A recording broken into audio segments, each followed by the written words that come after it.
मानो चिड़िया और कालू दोनों ही उड़ते उड़ते इधर उधर फिर रहे थे, क्योंकि उन्हें जंगल में आज कोई भी भोजन ना मिल रहा था।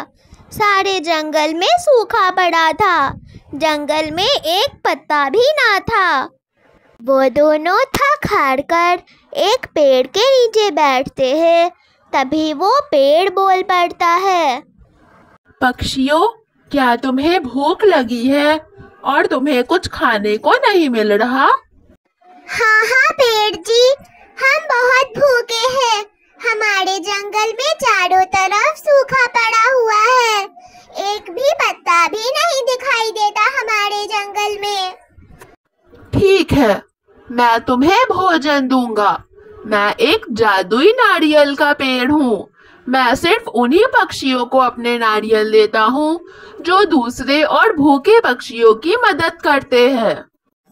अगर तुम्हें नारियल चाहिए तो तुम्हें एक परीक्षा देनी होगी।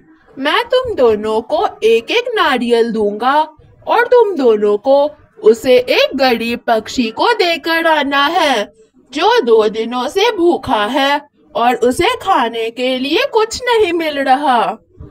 दोनों ही इस परीक्षा को देने के लिए मान जाते हैं और वो नारियल लेकर अपने घर जाते हैं। कालू तो नदी के पास बैठ जाता है और फिर खुद से कहता है, अगर मैंने ये नारियल किसी बूढ़े और गरीब पक्षी को दे दिया तो फिर मैं क्या खाऊंगा? और किसे पता, वो पेड़ हमें कोई नारियल दे ही ना। उसके पास सिर्फ 2 नारियल होंगे और उन्होंने हमें दे दिए होंगे। वो तो बेवकूफ चिड़िया होगी जो जाकर गरीब पक्षी को अपना नारियल देगी।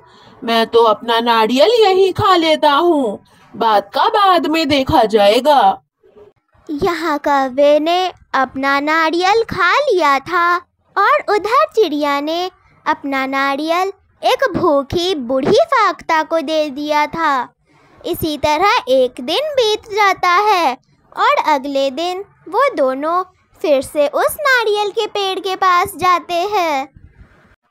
तो तुम दोनों ने अपनी नारियल को बांट दिया, पर आज तुम्हारी एक और परीक्षा होगी।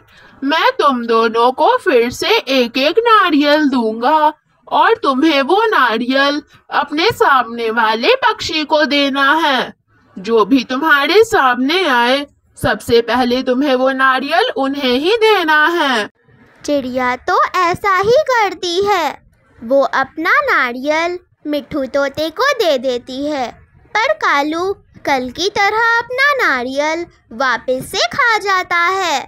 अगले दिन दोनों ही पेड़ के पास आते हैं और पेड़ समझौता करते हुए बोलता है, तो आ गए तुम लोग, चलो समझौता करते हैं। मुझे पता चल गया है कि आखिर किसने अपना नारियल बांटा है और किसने अपना नारियल खाया है।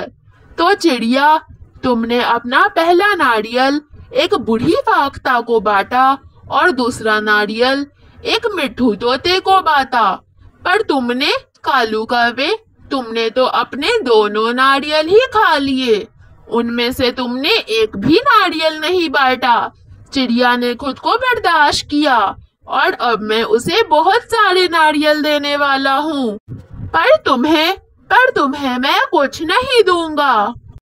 तो अब कालू को अपने गलती का एहसास होता है और वो इधर उधर भटकने लगता है, क्योंकि अब उसके पास खाने के लिए कुछ भी ना था।